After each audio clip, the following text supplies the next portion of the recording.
अस्सलाम वालेकुम, good morning. कैसे आप सब लोग? नया दिन मुबारक। और इस नए दिन के साथ मैं हूं महक असलम और मैं हूं सैयद फैसल करीम। उम्मीद है कि आज आप लोग खैरियत से होंगे।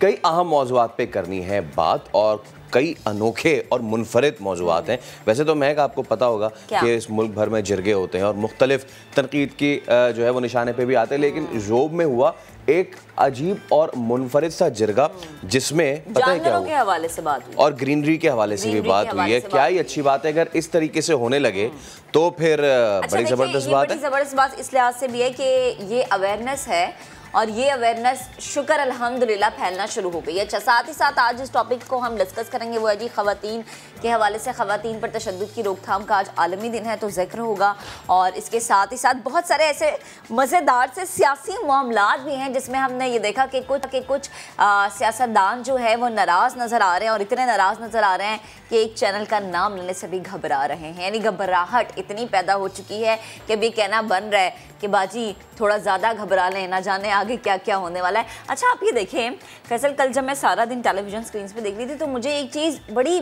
अजीब सी लगी।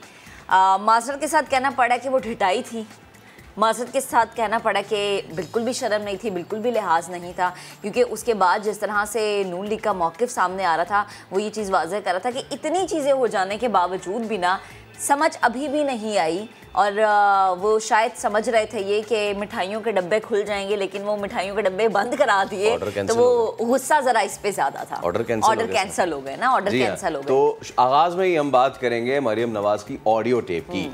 आवाज़ भी मेरी, हुक्म भी मेरा। मरियम नवाज़ ने न्यूज़ कॉन्फ्रेंस में एतराफ़ कर लिया कि समा के लिए सरकारी इश्तिहार रोकने का हुक्म उन्होंने ही दिया था। यानी नून लीग के दौरे हुकूमत में मरियम नवाज़ के पास कोई अवामी ओहदा तो था नहीं। परवेज़ रशीद और मरियम औरंगज़ेब उस वक्त के वज़ीर इत्तलात रहे, तो फिर मरियम नवाज़ ने किस हैसियत में एग्जैक्टली कैपेसिटी क्या थी जो ये उन्होंने कहा कि इश्तिहार बंद कर दिए जाएं, अब इश्तिहार नहीं देंगे और अब हम ज़्यादा चल नहीं सकते।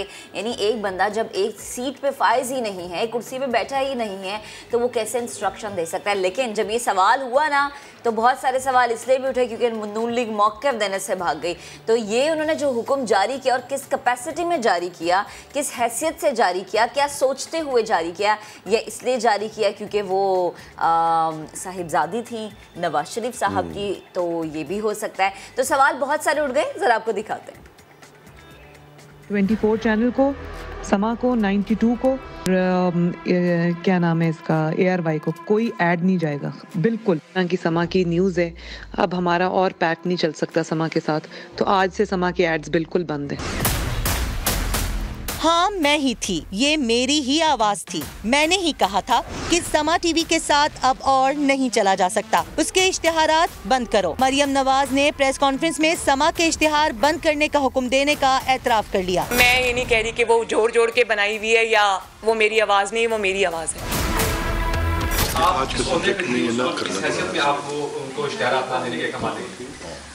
देखिए, वो मेरी पार्टी का मीडिया सेल में तब चला रही थी, वो बहुत पुरानी है। इस दौरान वो साकिब निसार की मुबैना ऑडियो को तकरीर से जोड़ जोड़ कर मिलाने वाली बात का प्रचार करती रही।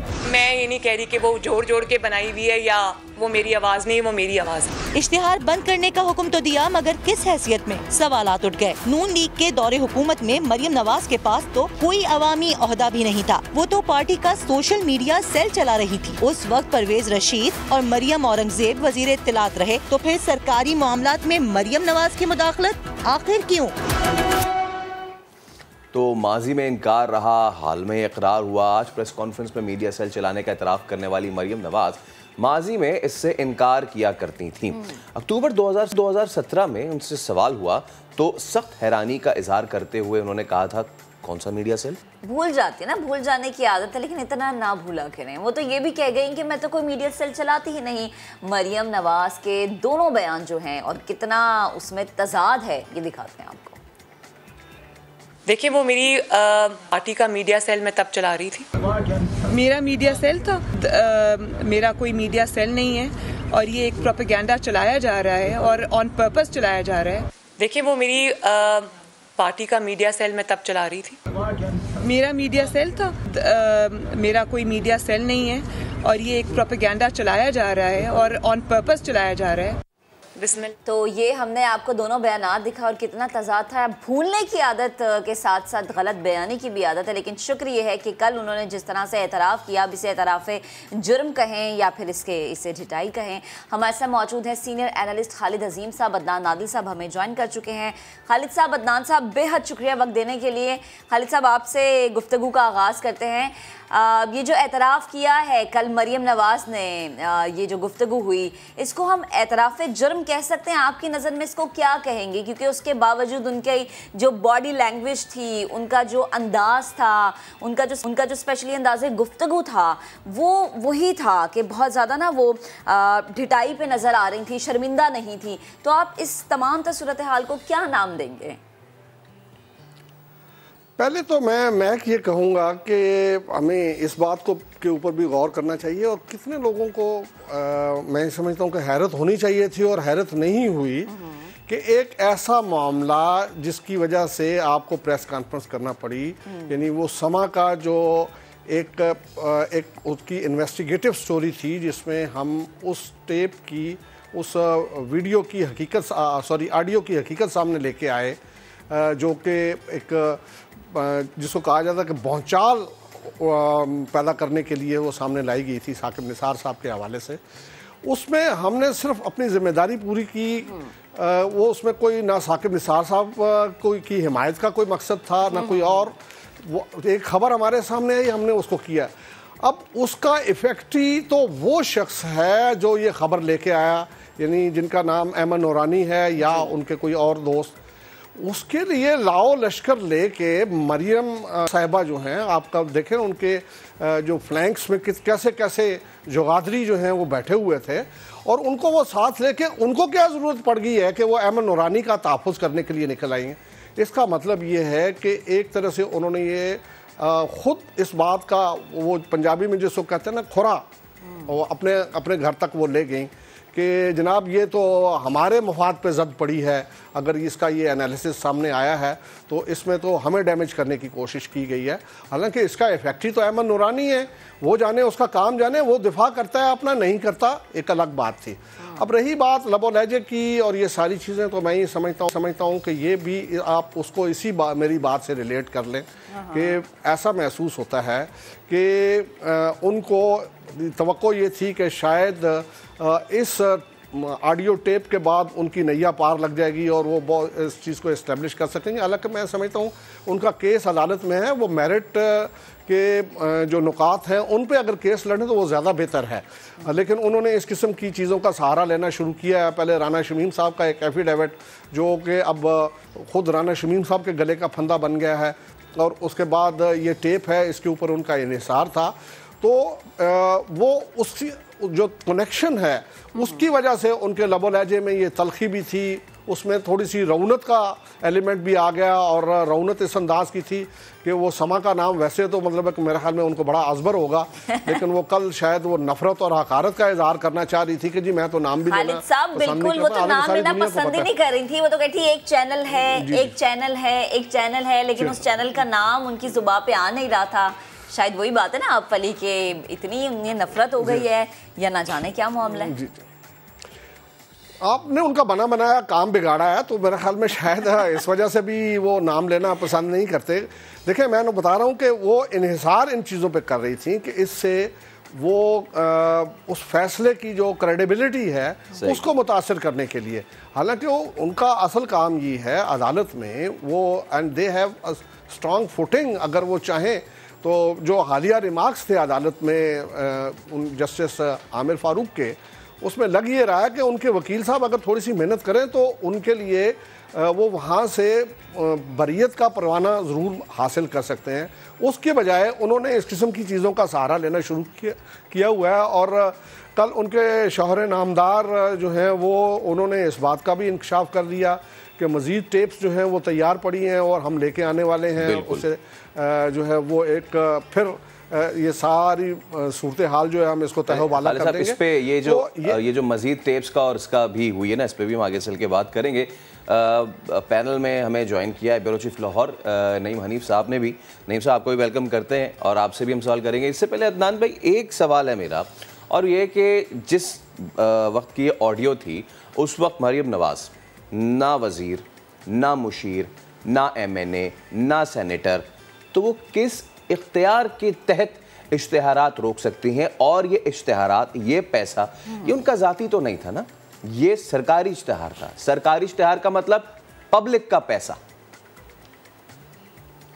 ये देखें, वो कानूनी तौर पे तो कोई ओहदा नहीं था, लेकिन अमली तौर पे तो वो वज़ीर आज़म के अपने वालिद साहब के इख्तियारात इस्तेमाल करती थी। ये खुली हकीकत है, ओपन सीक्रेट है, और वो ज़ुबानी अहकामात देती थी बड़े सरकारियों को, और चेयरमैन पैमरा भी उनसे अहकामात लेते थे।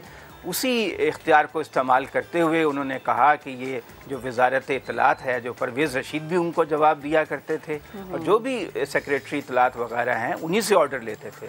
तो इसी इख्तियार को इस्तेमाल करते हुए अपने वालिद साहब के बिहाफ पर उन्होंने ये ऑर्डर जारी किए। और नून लीग जो है वो माजी में भी, हमें बहुत लंबी तारीख़ है कि मीडिया को वो पेट्रोनेज के लिए और सियासी वफादारी ख़रीदने के लिए इस्तेमाल करती रही है। या तो वो अपने मुखालिफ मीडिया को, जो अपोजिशन को ज़्यादा कवरेज दे, दबाते हैं, उसको सप्रेस करने की कोशिश करते हैं, और जो उनके फेवर में और उनके बयानियों को प्रमोट करे उसको वो ज़्यादा इश्तिहारात भी देते हैं, अरबों रुपए के इश्तिहारात देते हैं, और बैंकों से कर्ज़े दिलवाते हैं, अरबों रुपए के कर्ज़े दिलवाते हैं। तो ये उनकी हिस्ट्री रही है, ये सिर्फ इस दौर की बात नहीं है। इससे पहले भी जब 2 बार वज़ीर आज़म नवाज शरीफ इक़्तिदार में रहे तो वो यही काम किया करते थे। इसकी एक लंबी तारीख़ है। और ये तो मरियम ने अब अपनी पार्टी पे और अपने बयानिए पर एक खुदकुश हमला किया है। उनके इस इक़्तिदार से उनकी पार्टी की क्रेडिबिलिटी को नुकसान पहुंचा है। वो जो भी लेपा पोती करें, वो कहें कि जनाब ये तो बयान 2009 को था, कभी कह रहे हैं गम और गुस्से का इज़हार था, कभी कह रहे हैं कि पार्टी इश्तिहारात की बात हो रही थी।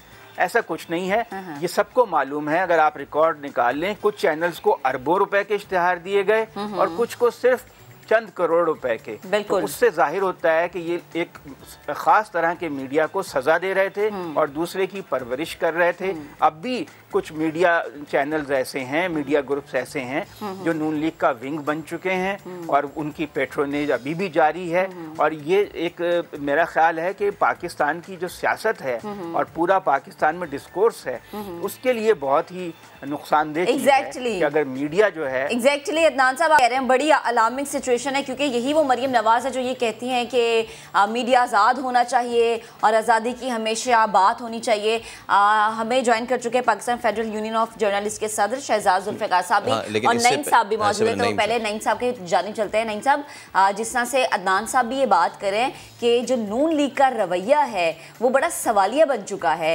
मतलब उनकी बॉडी लैंग्वेज अगर हम देखें, ना सिर्फ मरियम नवाज बल्कि हमने देखा कैप्टन रिटायर्ड सफदर ने भी जब कल गुफ्तगू की तो फिर ये होगा कि वीडियो खेला जाएगा। और जिस तरह से हमने देखा कि मरियम नवाज के साथ साथ दीगर जो नून लीग के लोग हैं वो जैसे फैयाजुल हसन चौहान को कहते हुए नजर आता है कि फिर आप जेल में एक सेल बनवा लें, यानी ढिठाई और ये कहा जाए कि मतलब हर चीज़ पे डटे हुए हमें नज़र आते हैं। इसकी आपको क्या वजह लगती है? आगे आने वाला सियासी माहौल आपको किस तरह से बनता हुआ नजर आता है? महक, वो आपने सुना होगा, एक नुक्ते ने महरम से मुजरम बना दिया। तो एक प्रेस कॉन्फ्रेंस ने मजलूम से जालिम किया। ये प्रेस कॉन्फ्रेंस जो डिज़ाइन की गई थी, ये जो है ख़ुद को मजलूम साबित करने के लिए ये डिज़ाइन की गई थी। और बिल्कुल उसमें एक सहाफ़ती पनामा जो है उसका इंकशाफ कर दिया मरियम नवाज़ ने ख़ुद से ही। और अभी कोई दोस्त बात कर रहे थे कि और आप फरमा रही थी कि वीडियो का मौसम, ये वीडियो का भी मौसम नहीं आया, अभी ऑडियो का आगाज़ हुआ है। तो एक दौर में लाहौर, कराची और इस्लामाबाद में ऑडियो रिकॉर्डिंग स्टूडियोज़ हुआ करते थे, अब नापैद हो गए हैं। तो ऑडियो रिकॉर्डिंग्स की जाती थी। तो वो ऑडियो रिकॉर्डिंग स्टूडियो आजकल लंदन में खुला हुआ है। तो वहाँ पे ऑडियो रिकॉर्डिंग्स जो है ना वो की जाती हैं। वहाँ पे एनालिस्ट बैठे हैं, उसको एडिट करने के लिए एडिटर रखे गए हैं और बड़ी ही महारत के साथ उसको एडिट किया जाता है। और इतनी उजलत में जो हैं वो मरियम नवाज साहिबा ने जो है प्रेस कॉन्फ्रेंस कर डाली कि अभी जिस ऑडियो के लिए उन्होंने प्रेस कॉन्फ्रेंस की थी मोअज़्ज़ज़ जस्टिस रिटायर्ड साकिब निसार साहब की ऑडियो के लिए, अभी तो उसका कोई फ्रांजिक नहीं हुआ, अभी उसका कोई फैसला नहीं हुआ, उस पर कोई कमीशन नहीं बना और उन्होंने खुद से ही एक आईने मुस्लिम लीग नून, आईने पाकिस्तान को वो नहीं मानती और ना ही उनकी पार्टी आईने पाकिस्तान को मानती है, एक आईने मुस्लिम लीग नून है, उसके तहत वो खुद से ही फैसला करके प्रेस कॉन्फ्रेंस करने के लिए बैठ गई अपनी पूरी क़ियादत के साथ। और वो जो स्क्रिप्ट था और उनके उस्ताद जो हैं उस्ताद मोहतरम परवेज़ रशीद साहब, उन्होंने जो उनकी लाइनें लिखी थी उसमें ये लाइन नहीं थी कि मैं एतराफ़ करती हूँ कि समा के जो इश्तिहार बंद करने के हवाले से और दीगर चैनल्स के वो ऑडियो सच है, ये लाइन उन्होंने तहरीर नहीं की, वो खुद से उनको एक आमद हुई और उन्होंने एक सवाल के जवाब में जो है ये बात सारी कर दी। और जहाँ तक वो बिल्कुल नहीं था कि परवेज़ रशीद उन्हें जरा इशारे से मना करे थे, लेकिन आई थिंक शायद उन्होंने समझने की कोशिश नहीं की। जुल्फ़िकार साहब, आपकी जानी बातें कहिएगा। मरियम नवाज ने अपनी प्रेस कॉन्फ्रेंस में इस बात का एतराफ़ किया कि समा न्यूज़ समेत दीगर टीवी चैनल्स के इश्तिहार रोकने से मुताल्लिक ऑडियो उन्हीं की थी, जबकि मरियम नवाज के पास उस वक्त कोई सरकारी ओहदा नहीं था, ना हुकूमत में ना पार्टी में। तो फिर क्या लगता है किस कैपेसिटी से हुकूमत पाकिस्तान को ये अहकामात वो दे रही थी?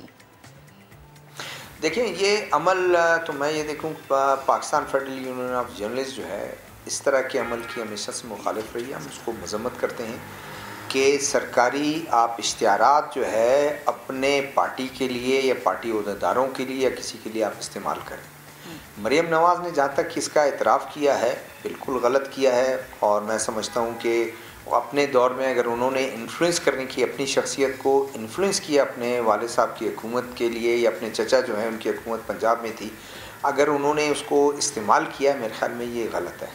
और बहरहाल उनके साथ आपने देखा कि उनकी हुकूमत के साथ उनके साथ जो कुछ हुआ यही PFUJ, और मैं समझता हूँ कि इसको माइंड हम इसलिए ना करें कि हम और हमारा प्रोफेशन इस चीज़ का इस बात का वो है डिमांड करती है कि हम जो लोग गलत काम करते हैं अपने दौर में और उनके साथ अगर गलत होता है तो फिर उसूली तौर पर हमें उनके साथ खड़ा होना चाहिए। आज वो कमज़ोर हैं, आज उनके साथ जो कुछ हो रहा है हम उधर स्टैंड करते हैं, क्योंकि हम अगर ये काम कर देंगे कि आज उनके ख़िलाफ़ हम जो है एक वो काम शुरू कर देंगे, वो गलत बात होगी। उन्होंने जो कुछ किया अपने उनकी सज़ा भी पाई और उन्होंने गलत किया। हम तो ये कहते रहे, कल इमरान खान साहब हैं, इमरान खान साहब इससे पहले तक क्रेडिट देते थे कि जो कुछ भी हमें हुकूमत में लाने वाले ये जर्नलिस्ट हैं, मीडिया ने हमारे साथ दिया। आज मीडिया के साथ क्या हो रहा है और मीडिया के साथ वो क्या कर रहे हैं, क्या आज़ादी सहाफ़त आज है? तो हम समझते हैं कि उस अमल को गलत समझते हैं, उनको ये नहीं करना चाहिए। लेकिन साथ में आज हम सोचते हैं कि उनके आज दूसरा दौर है, आज जो कुछ भी हुआ ये उसका भुगत भी रहे हैं और हमें उनके साथ अगर गलत हो रहा है हमें स्टैंड करना चाहिए। अच्छा शहजाद साहब, उम्मीद है कि आप इस मामले में भी समा, ARY और जिन चैनल्स के साथ भी किया गया उनकी आवाज़ बनेंगे, जैसा कि आप माजी में उठाते रहें। अब PFUJ हमेशा आज़ादी सहाफ़त के लिए स्टैंड तो लेता है, इस मामले पे फिर आपका क्या रद्द-ए-अमल होगा? देखिए, हम तो जो भी वो है, हम बाज़ औक़ात देखते हैं कि PFUJ, इवन हमारे मीडिया में PFUJ का कोई बयानात, कोई फंक्शन बिल्कुल ब्लैकआउट करते हैं। हम उनके साथ अगर गलत होगा हम उनके साथ स्टैंड करेंगे। हम जितने चैनल्स के जिनके साथ हुआ है, और मरियम नवाज़ ने इस चीज़ का एतराफ़ किया है कि मैंने बिल्कुल इंस्ट्रक्शन दी थी कि उनको इश्तिहारात बंद कर दिए जाएं, बिल्कुल गलत अमल है। क्योंकि हम समझते हैं कि इस मीडिया चैनल्स, न सिर्फ इसमें बल्कि दूसरे मीडिया चैनल्स में, तमाम उस मीडिया चैनल्स में, अखबारात में हमारे कारकुन काम करते हैं। हम उन कारकुनों के हकूक़ की उसके आवाज़ हैं और उनके हकूक़ को प्रोटेक्ट करने के लिए हम अपना जो है काम करते हैं। और दूसरा हमारे जो PFUJ है, दो उनके मेन उसमें है। एक मैंने आपको बता दिया कि जो हमारे वर्कर हैं, मीडिया वर्कर और जर्नलिस्ट के जो हकूक़ हैं उनके तहफ़्फ़ुज़ के लिए हम अपना काम करते हैं। दूसरा आज़ादी है सहाफ़त, और Pakistan federal union of journalist ने एक अपनी स्ट्रगल शुरू की हुई है और एक लॉन्ग मार्च हम करने जा रहे हैं दिसंबर में। वहाँ भी यही दो लेके हम चलेंगे कि हुकूमत जो PMDA की बात करती है उसको मुखालफत भी हम उसको करते हैं। हम कहते हैं कि ये पूरी मीडिया का मसला है, वो सिर्फ PFUJ का मसला नहीं है। और साथ में PFUJ फ्रीडम ऑफ स्पीच और फ्रीडम ऑफ प्रेस और फ्रीडम ऑफ एक्सप्रेशन की बात करती है, तो हम सोसाइटी की बात करते हैं ओवरऑल। न सिर्फ ये जिन चैनल्स के साथ ज्यादती हुई है, न सिर्फ इन चैनल्स समा के साथ, 92 के साथ, ARY के साथ, 24 के साथ, ये इनके साथ आज़ाद कहते हैं किसी के साथ भी ये मौजूदा हुकूमत करेगी, हम उससे स्टैंड लेंगे और हम उनकी आवाज़ बनेंगे, क्योंकि हम हर उस अमल की कि हम समझते हैं कि पाकिस्तान एक ऐसी सोसाइटी में आज़ादी साफ़त होनी चाहिए, एक डेमोक्रेटिक माशरा होना चाहिए। जब तक आप मीडिया को ये आज़ादी नहीं देंगे कि हुकूमत के उस पर क्रिटिसाइज़ करे और हुकूमत उस क्रिटिसाइज को बर्दाश्त करे, उस वक्त तक मेरे ख्याल में डेमोक्रेटिक माशरा जो है वो पिनप नहीं सकता है। आप किसी को भी आप फेक न्यूज़ कर दे। आज समा अगर किसी चीज़ को पॉइंट आउट करता है कि हुकूमत ने, या इवन PDM में वो पॉइंट आउट करता है, मैं वैसे मिसाल दे रहा हूँ क्योंकि मैं इस मीडिया पे बैठा हूँ, और कल को PDMA जो है वो एक ख़िलाफ़ शुरू हो जाए या हुकूमत जो है कोई एक्शन लेना शुरू कर दे, नहीं, बर्दाश्त करना चाहिए उनको।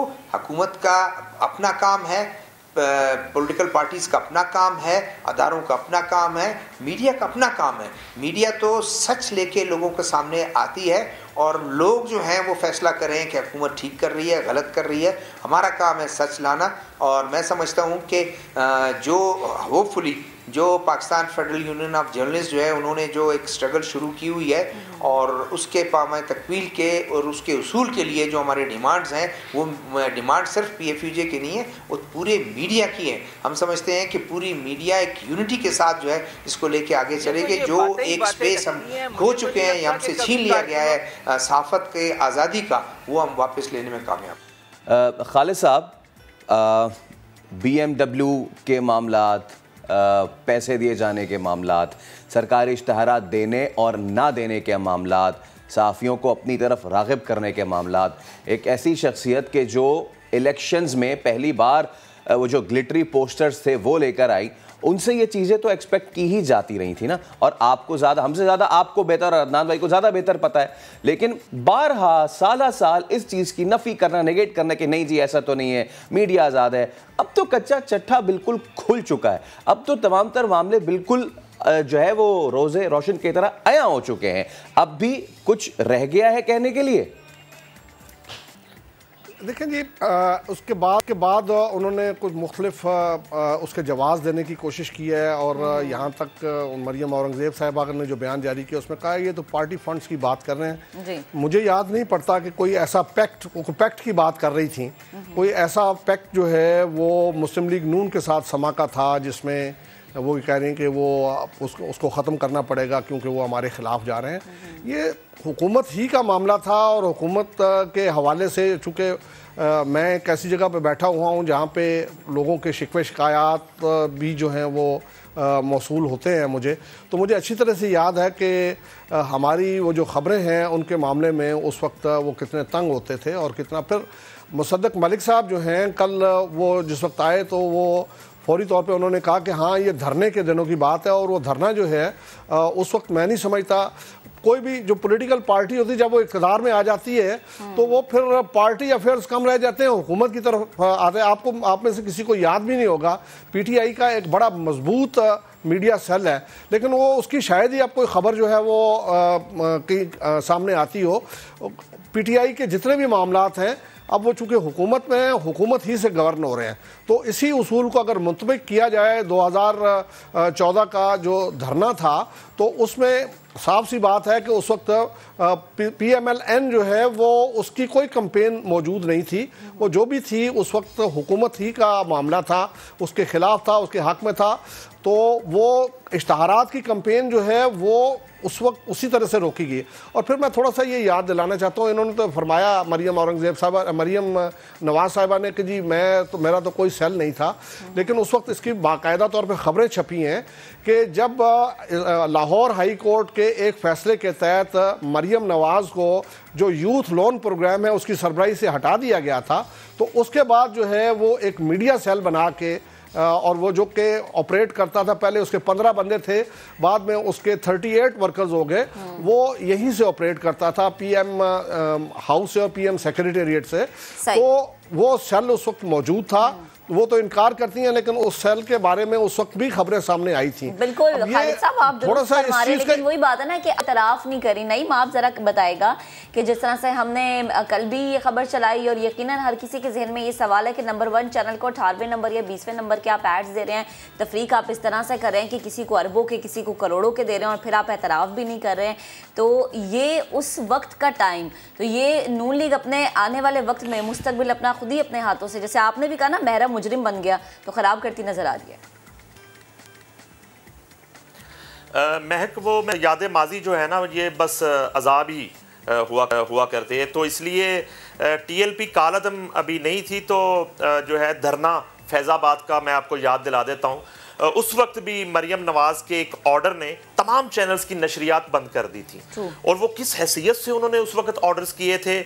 उसके बाद जो है एक बहुत बड़े अखबार को 12 सफ़े से 1 सफ़े का वो अखबार रह गया था, तो इदारे को बंद करने की कोशिश की गई थी। और लाहौर के तमाम दाखिली रास्तों पर नून लीग गवर्नमेंट ने, पुलिस जो है उनके नाके लग गए थे कि वे पेपर अंदर ना आ सके, कहीं वो अखबार छप ना जाए। तो इस तरह के बड़े वाक़यात हैं। और वो एक दोस्त अभी बात कर रहे थे आपके शो में ही कि कैप्टन रिटायर्ड सफ्दर जो हैं, उन्होंने शायद कहा कि बहुत सी ऑडियोज आने वाली हैं। बिल्कुल उनको शायद इतला मिल चुकी है कि डॉन लीक्स के हवाले से मुस्लिम नून के बहुत बड़े रहनुमा की ऑडियो आने वाली है, जिन्होंने परवेज रशीद को फ़ोन करके कहा और उस अंग्रेज़ी अखबार के सहाफ़ी को इंस्ट्रक्शंस दी डॉन लीक्स के हवाले से। वो इल्ज़ाम अब सच साबित होने वाला है, वो ऑडियो भी आने वाली है। अभी एक ऑडियो उधर से आई, उसका साबित होना बाकी था। एक ऑडियो अब इधर से आ गई और वो इन्होंने एतराफ़ कर लिया। अब ऑडियो का मौसम है। ऑडियो रिकॉर्डिंग स्टूडियो मैंने बताया लंदन में भी खुल चुके हैं।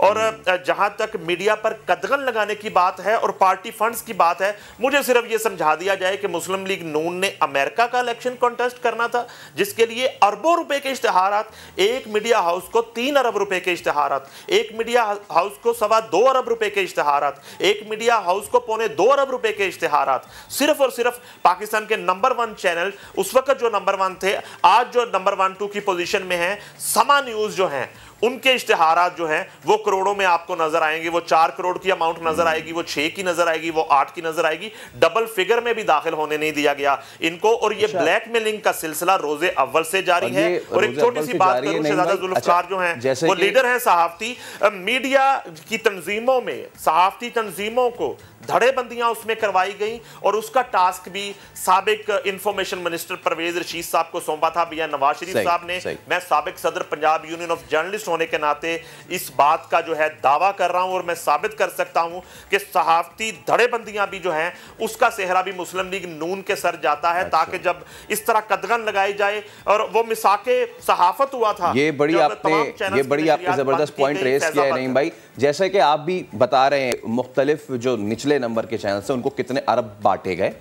तो ये सिर्फ पैसे का मामला नहीं। अदनान भाई आपकी तरफ में आऊंगा, ये सिर्फ पैसे का मामला नहीं है। यानी कि अगर आप पैसे देंगे, इसका मतलब आप सहाफत में छेड़छाड़ कर रहे हैं, इसका मतलब ये कि आप इसका मतलब आप मनपसंद अपने प्रोग्राम्स करवा रहे हैं, इसका मतलब मनपसंद बयानियां सेट करवा रहे हैं, आम ट्विस्ट कर रहे हैं जी आप जर्नलिज्म का।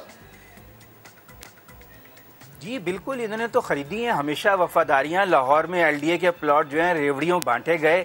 एक बड़े मीडिया चैनल के मालिक को एकड़ों पे मुहित बहुत ही महंगा प्लॉट, अरबों रुपए का प्लॉट कोड़ियों के भाव दिया गया। उसके बाद यहाँ पे जो बड़े चंद ग्रुप्स के सहाफ़ी हैं उनको 2-2 रिहायशी प्लॉट दिए गए करोड़ों रुपए के, ताकि वो इनकी जेब में रहें, इनका बयानियाँ प्रमोट करें। और जिन लोगों ने इनके एक बैलेंस्ड रिपोर्टिंग की, फेयर रिपोर्टिंग की, उनको पनिश किया गया। तो ये तो इनका पुराना तरीका है नवाज शरीफ का। इन्होंने LDA को लूट के खा लिया। इन्होंने इसके बाद अभी पिछले दौर में इन्होंने नेशनल बैंक से, पंजाब बैंक से 3 अरब के इश्तिहार एक ख़ास ग्रुप को दिए। और शहजादा जुल्फ़कार साहब के साथ माजरत करते हुए, ये जो हमारी यूनियंस हैं, इन्होंने कभी तो वर्कर्स का तहफ़्फ़ुज़ कब किया है? हज़ारों लोग निकाले जाते हैं, किसी को नौकरी नहीं इन्होंने दिलवाई। ये तो जो चंद बड़े लीडर हैं यूनियन के, वो अपना उनको बड़ी बड़ी नौकरियां मिल जाती हैं, वो खेलते रहते हैं यूनियन। कोई ये आज कह रहे हैं कि ये मजलूम है। ये क्या मजलूम है? इन्होंने तो मीडिया को इंतहाई करप्ट बना दिया। वो लोग हैं जो माफिया की तरह ऑपरेट करते हैं। इन्होंने पाकिस्तान में आज़ादी सहाफ़त रहने ही नहीं दी। इन्होंने किसी, आप ये कहें कि नून लीग आज मजलूम, कहाँ की मजलूम है? इनके दौर में जो मीडिया के साथ खरीदो फरोख्त हुई है, जितनी करप्शन इन्होंने फैलाई है, लोगों को खरीदो फरोख्त की है सहाफ़ियों की, ये तो पाकिस्तान की तारीख में इसकी मिसाल नहीं मिलती। जिस तरह सहाफ़त को तबाह किया इन्होंने, आज़ाद सहाफ़त को, इसका सेहरा तो नून लीग के सर जाता है। अब तो ये खुद एतराफ़ कर बैठे हैं, इन्होंने खुदकुश हमला किया है मरियम ने। रमजान साहब, अच्छी बात है ना कि अपनी जुबान से ये एतराफ़ कर लिया। ये कहते हैं कि ना जाने शायद ये रिकॉर्डिंग थी या न जाने कुछ और था, किसी और की आवाज़ थी। खालिद अजीम साहब, नईम हनीफ, अदनान आदिल और शहजादा जुल्फ़िकार हमारे साथ मौजूद थे। बेहद शुक्रिया। अभी एक ब्रेक लेते हैं, ब्रेक के बाद वापस हाजिर होंगे। हमारे साथ रहिएगा।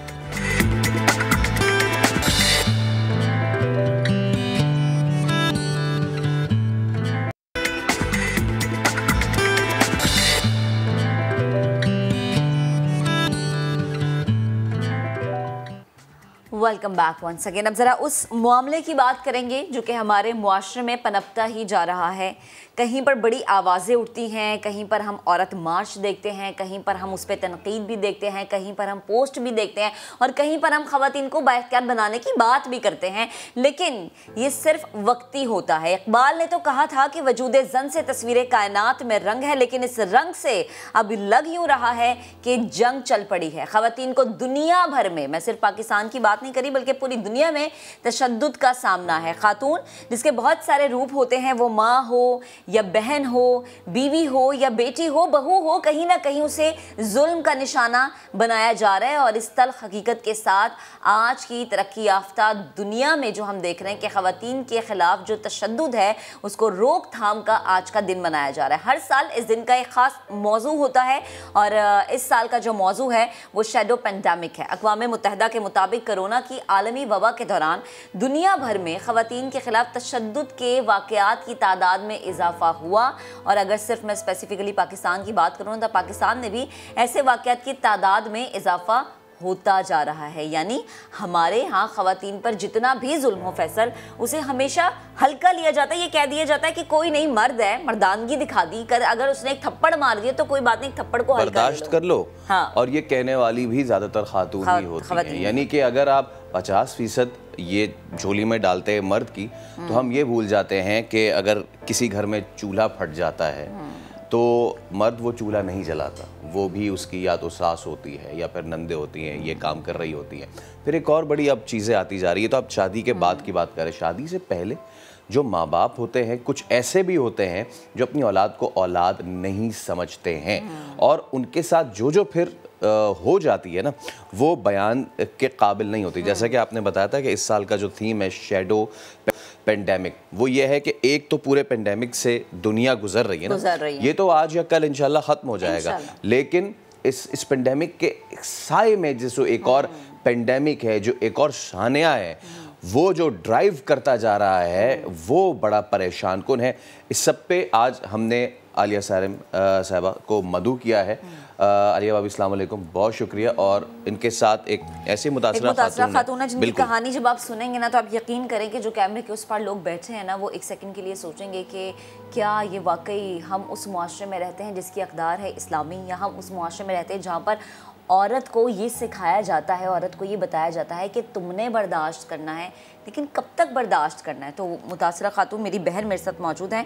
मैं अपनी बहन से ही गुफ्तगू का आगाज़ करूँगी। अस्सलाम वालेकुम, कैसी हैं आप? वालेकुम सलाम, ठीक। मैं चाहती हूँ कि इस वक्त जो लोग हमें जहाँ बैठ के देख रहे हैं, सुन रहे हैं, पहले तो वो आपकी कहानी सुने, बल्कि कहानी नहीं, एक मुश्किल सफ़र जो कि आपने काटा या आप काट रही हैं, और इस मुश्किल सफ़र में जो आपकी हिम्मत है, मैं चाहूँगी वो लोग जानें। अब तो हिम्मत जवाब दे गई है। माँ होके हार गई, बेटी होके हार गई, बीवी होके हार गई। मुझे समझ नहीं जिंदगी मेरी कहाँ से शुरू हुई और कहाँ ख़त्म हुई।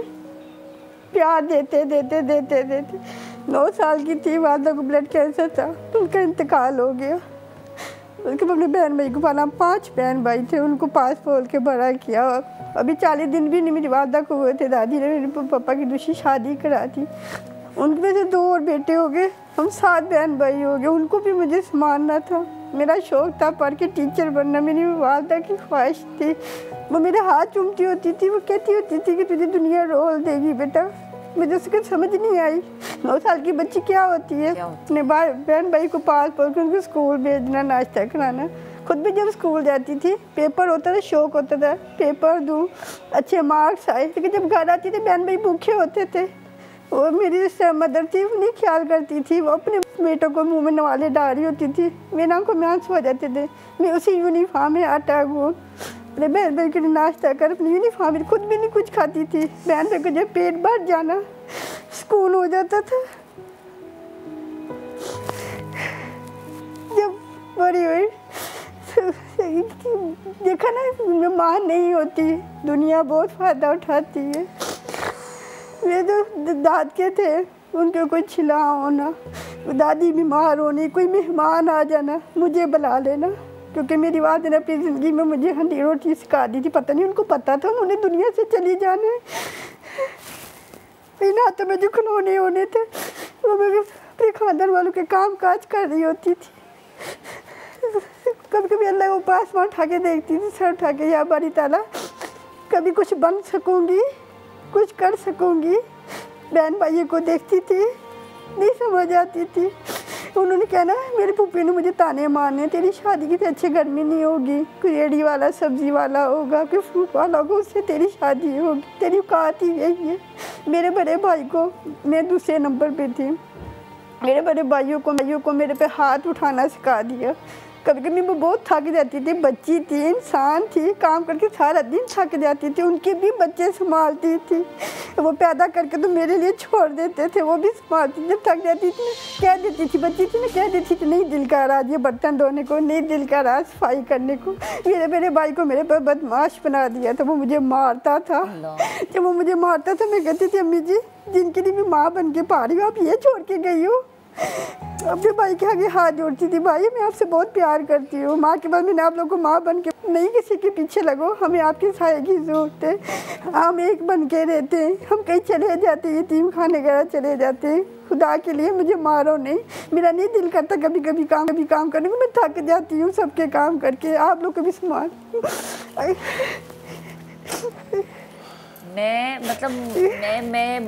मैंने जब इस बात का आगाज़ किया था तो मैंने कहा था कि औरत जिस रूप में भी है, वो माँ है, वो बेटी है, वो बहन है, वो काबिल एहतराम है। लेकिन यहाँ पर किसी रिश्ते का एहतराम ही नहीं किया गया, हर रिश्ते को पामाल किया गया। मुझे ये बताइए, ये कितने साल तक चलता रहा, ये भाइयों का मारना, भाभियों का काम करवाना या काम वालियों की तरह ट्रीट करना? 18 साल तक। 18 साल तक। और 9 साल की उम्र में आपकी वालिदा इंतकाल कर गई थी। ससुराल कैसा मिला? ससुराल सोचा था शादी हो जाएगी, चलो ज़िंदगी बनेगी, मेरे को खुशी देख सकूँगी। हर लड़के का अरमान होता है, क्यों नहीं होता? अगर मैं गलत हूँ तो आप बताएं। जब जिससे शादी हुई वो तो मुझे कुछ समझता ही नहीं था, उसने भी मुझे नुकरानी समझा, अपने घर की लोंडी समझा, अपनी माँ बहनों की नुकरानी। जो उठेंगे तो चाय चाहिए, ये चाहिए। मैंने उसे कभी पूछना कि आपको रहमिया था, अभी बेटियों बहनों वाले हमें पैसा जुल्म करते हैं, मुझ पे इतने गंदे गंदे ताने कसते थे। उनको पता था ना पीछे कोई बोलने वाला नहीं है। आज मेरी वालदा जिंदा होती तो मैं 20 साल में ना होती, वो भी मेरे लिए आवाज़ उठाती। नहीं है कोई दुनिया में किसी का। आप बहन जो बातें कर रही हैं ना, यानी कि जिनको समझा ये जाता है कि वो बहनों के लिए आहनी दीवार बनते हैं, बहनें और भाभियाँ आती हैं तो उनका बड़ा प्यार होता है, और जब शादी हो जाती है तो फिर शायद इतने टॉक्सिक रिलेशन से निकल के सोचते हैं कि चले एक से निकल के अब नई ज़िंदगी का आगाज़ करेंगे। लेकिन ये परेशानियाँ दर परेशानियाँ बढ़ती ही गई। हमारे साथ ही मौजूद रहिएगा, ब्रेक ले रहे हैं हम, ब्रेक के उस पार हाजिर होंगे तो हम आलिया भाभी से भी बात करेंगे। और ये कहानी एक नहीं है, औरत की ये एक कहानी नहीं है, जितने रूप हैं उतनी ही कहानी है, सब पे हम बात करेंगे। एक ब्रेक के बाद हमारे साथ ही रहिएगा।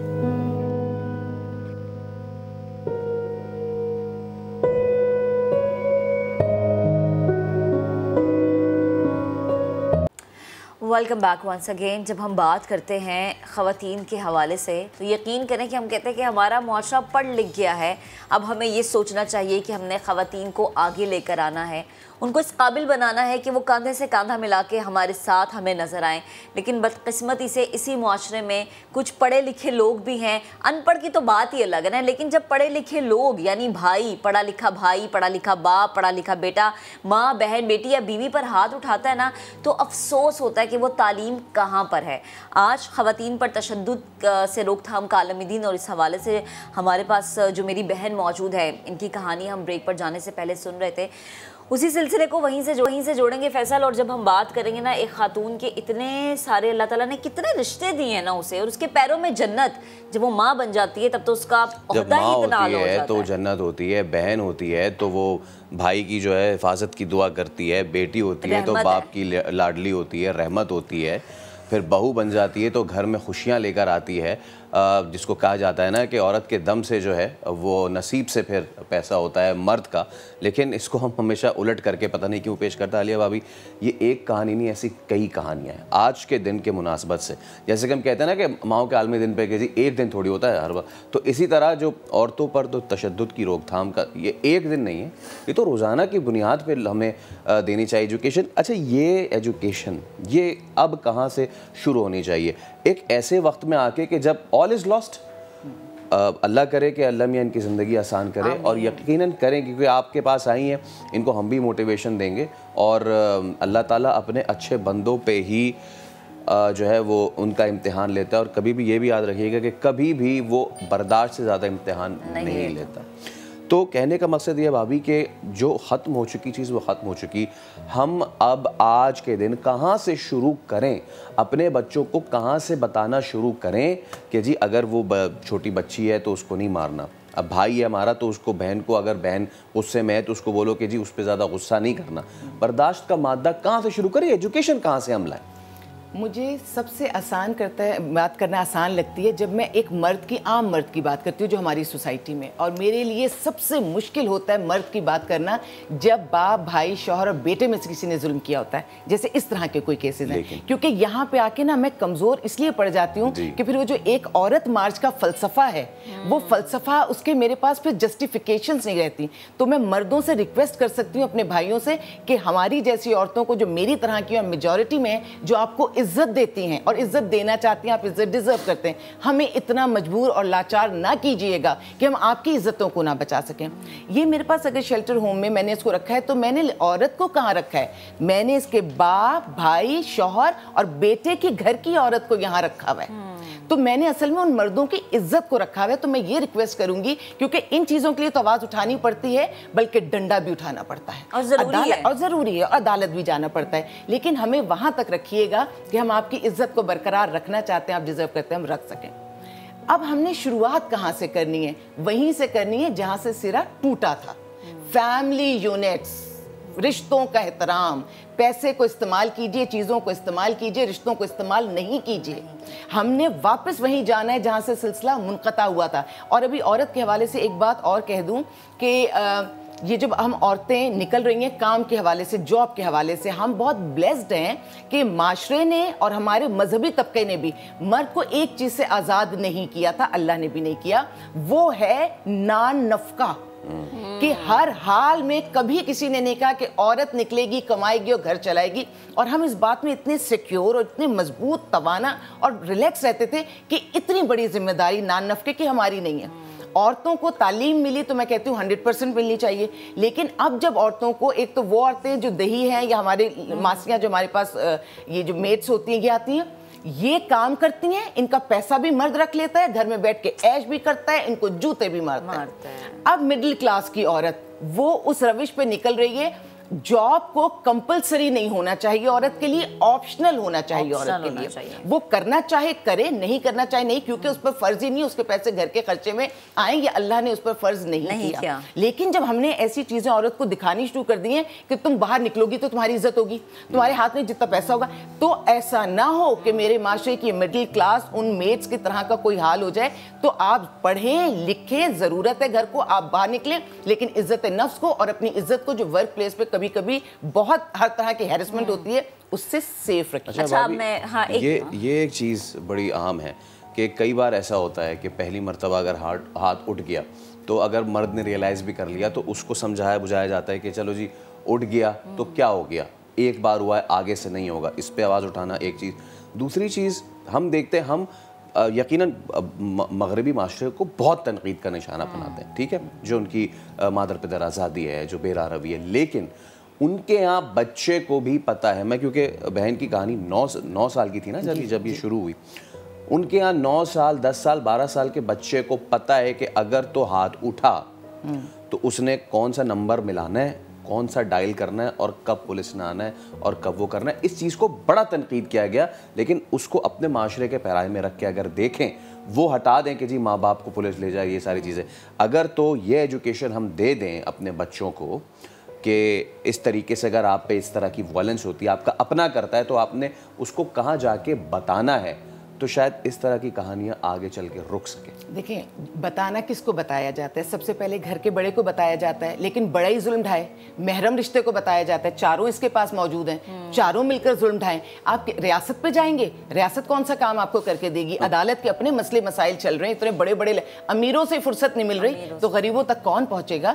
तो हम बातों की हद तक अगर कह दे तो मैं कोई भी जुमला बोल देती हूँ, लेकिन रियलिटी ये है कि मैं उनको कोई जगह अगर मुझे समझ में, तो ओपन इस वक्त आपसे कह रही हूँ कि अगर महरम मर्द तबाह हो बर्बाद कर दे तो खुदारा मुझे किसी के पास उसका जवाब हो तो मुझे आके बताइएगा, मैं भी रिलैक्स होंगी, मैं जाने हजारों लाखों का भला करूंगी और मैं बताऊं इसका जवाब मुश्किल के कहीं से मिले। फिर वहीं जाऊंगी कि मेरा बाप बहुत सख्ती से मुझे देखता था और मेरे बाप का आलम यह था कि जहां भाई पढ़ता था वहां मैं पढ़ती थी, और अगर पढ़ाई हम में से किसी के आगे पीछे हो बहन की तो अब्बा कहते थे पढ़ती नहीं है तो इसकी शादी कर दो। हमारे लिए शादी कोई बहुत अच्छी वाली चीज नहीं थी, हमारे लिए ये था सजा। मैं शादी को सजा इसलिए नहीं कहूंगी, बहुत खूबसूरत बना दिया गया, नहीं उसको मैं यूं करूंगी कि जो कहते हैं ना बच्ची पैदा हुई बस शादी कर, नहीं, मेरा बाप कहता था पहले पैरों पे खड़ी होगी मेरी बेटी, और अगर ये अपने आप को पैरों पे नहीं खड़ा करना चाहती तो ठीक है, फिर रिवायती औरत बने। अच्छा, इनके वालिद का हमें नहीं पता। इसके वालिद ये खुद अपने ये बताएगी, अपने हवाले से हर बात खुद बहुत अच्छे से बताएगी। मैं चाहूँगी मेरी बहन के जहाँ से हमने बात का सिलसिला थोड़ा कुछ वक्त के लिए रुका था, आप वहाँ से शुरू करें कि आपके जो शौहर थे जिस तरह से आपको मारते थे, तो आपके ससुराल में यकीनन सास होंगी, नंदे भी होंगी, जेठ या देवर भी होंगे, उनका रवैया? वो इकलौते हैं, किसी तो वो बिगड़े हुए थे जिन्होंने अपनी माँ बहनों की इज्जत ना की हो, उनके कमा के ना खिलाया हो, बस उनसे ले के खाया हो। वो किसी की बहन बेटी को क्या रखेगा? मेरा आज का जो माशरे का मर्द है, सॉरी बुरा ना माने, मैं नालत बेचती हूँ।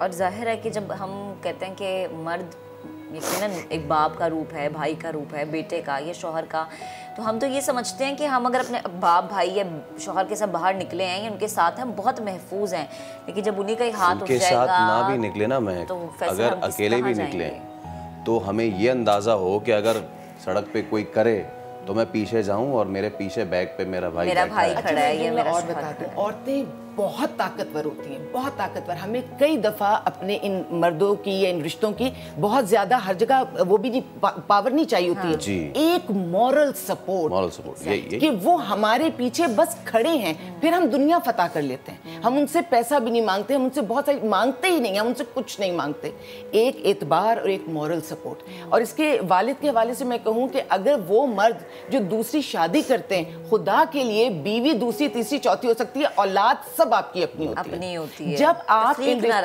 तफरीक ना रखें, और सबसे बड़ी जिम्मेदारी जो माशरे में होती है किसी भी मर्द और औरत की, वो उसकी औलाद होती है।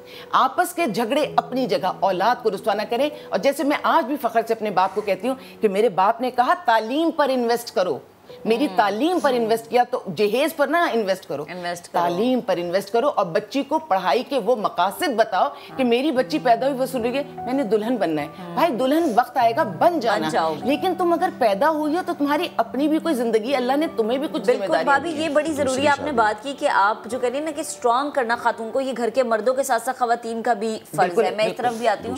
मुझे ये बताएं कि आपके वालिद साहब, जैसा आपने बताया कि उन्होंने दूसरी शादी की थी, फिर उनसे 2 भाई भी हुए थे इनके, एग्जैक्टली। तो आपकी शादी अभी आपके शौहर के साथ आपके ताल्लुकात, भाभी तक आप कैसे पहुंची? मैं चाहूंगी कि ये भी मेरे देखने और सुनने वाले जाने। वो मुझे बिल्कुल वो समझते कि मैं मनूस हूँ, मैं उनकी दुनिया में आ तो गई हूँ, जाहिर बात है जब वो मुझे कमा के ला के नहीं देंगे मेरा घर कैसे चलेगा। कहते ना हरकत में बरकत होती है, घर बैठे रहे कैसे मेरी किस्मत चलेगी जब मुझे ला के नहीं देगा कमा के। कहाँ से मैं पकाऊंगी अपने बच्चों के लिए, कहाँ से करूँगी। कहना तो ही मेरी किस्मत में मनूस आई थी, नैश आई थी। हम औरतें नैश है, हमसे बच्चे भी चाहिए, हम नेक औरतें भी बच्चों के लिए चाहिए। आपको जो तरबियत दे, जो बड़ा करे। मेरे 4 बच्चे माशाल्लाह, 2 बेटियां 2 बेटे। आज उनको इतना बड़ा किया हुआ, उनको इतनी अच्छी तरबियत दे। आज उठती है ना अपने वाले साहब को पहले सलाम करती हैं। आधी रात को वो आवाज़ है ना, बेटा मुझे ये बना के दे, भागती हैं किचन की तरफ। और आज का मत कहता तूने किया क्या इनके लिए। और आज की औलाद कहती है आपने हमारे लिए क्या किए। कहाँ से ला के दूँ मैं तुम लोग को, मेरे पर नहीं है इतनी दौलत, क्या करूँ मुझे एक बात ये भी बताएं कि जो गालियाँ इसने मियाँ से खाई थी ना, अब वो बेटा था जो घर में उसे मेरे बच्चों ने देखा, वो मुझे मारता था। बाप के नक्शे कदम पे चला। सबसे तकलीफ दे बात कि जिस बेटे को ऐसे बड़ा किया, वो कहते हैं कि माँ तो अपना पेट काट के औलाद को खिलाती है। मुझे मेरी बहन ये लास्ट में बताएं कि आपके शौहर ने आपको घर से निकाला, मार के निकाला या तो गली में मेरे कपड़े फाड़ दिए। और मेरे बच्चे जब मुझे बचाने बेटियां आई ना, तो कहता है कि तुम अपनी माँ का साथ दोगे तो मैं तुम लोग को भी छोड़ के भाग दूंगा, तुम्हें कोई खर्चा नहीं दूंगा। कहता हम तो उसके बहनों के मोहताज थे, उसकी तो नहीं थी ना मैं। उसकी बहनें बेटी थी तो मेरे घर का थोड़ा बहुत दाल रोटी पकती थी, जो मैं अपने बच्चों को देख के खुश होकर सो जाती थी अल्लाह का शुक्र अदा करके। जब मेरे बच्चों ने देखा, मेरे बच्चों को इतना दिमाग में मेरे लिए वो डाल दी गंदगी और मेरे बारे में इतना बुरा कि तुम्हारी माँ नहीं है, ये नैश है, ये तुम लोग को भी अच्छी तरबियत नहीं देगी, नहीं करेगी। वो अच्छा वो तरबियत क्या थी जो उठ के तुम्हें सलाम करते हैं, वो तुम्हें उठ के तुम्हारे पाँव दबाती हैं, तुम्हारी इज्जत घर आके सलाम दुआ है, तुम्हारे लिए आधी रात कुट के पकाती हैं। वो माँ की तरबियत है। मुझे आप ये बताएं कि अब आप क्या चाहती हैं अपने शौहर से, इस मुआशरे से? कोई एक दिल की बात जो कि मेरी बहन अपनी ज़ुबान पे मेरे बच्चों को अपने पास रखने का। जब मेरे मरने के बाद अल्लाह ताला ने मेरे नाम से मेरी औलाद को पकाना है, वो कौन होता है मेरी औलाद को पकड़ा के अपने पास रखने। मैं कहती मेरे बच्चे बेशक मुझे फ़ोन करके बुरा भला कह दे, एक आवाज़ सुना दे। मैं 9 महीने में तड़प गई हूँ। वो जो 8 साल का बेटा है ना, वो मुझे पता क्या कहता था, मम्मा जाने पर कहता था मम्मा मैं बड़ा होकर ना मैं आपको अलग मकान लेके दूंगा, आपको कमा के दूंगा। मैं रो पड़ती थी, मुझे नहीं समझ आती मैं क्या करूँ, मैं कहाँ जाऊँ, अपनी औलाद कहाँ से जाके मांगूँ। कौन होता है वो मेरी औलाद को अपने पार के मुझसे दूर करने, कौन होता है। तकलीफ़ें मैंने सही, तकलीफ़ों से मैंने पैदा किया, सीने मैंने आधी आधी रात को उठ के उनको माला, गीले से खुशक मैंने किया। वो क्या करता, नशा करके तो सोया रहता था, क्या करता था, एक आते कमा हलाल का मुझे जोड़ा तक नहीं दिया। 5 रुपए की पेंसिल क्या होती है ऑनलाइन, वो मांगी तो एक थप्पड़ पड़ गया था मुझे, क्या उसे मैं उम्मीद रखूँगी।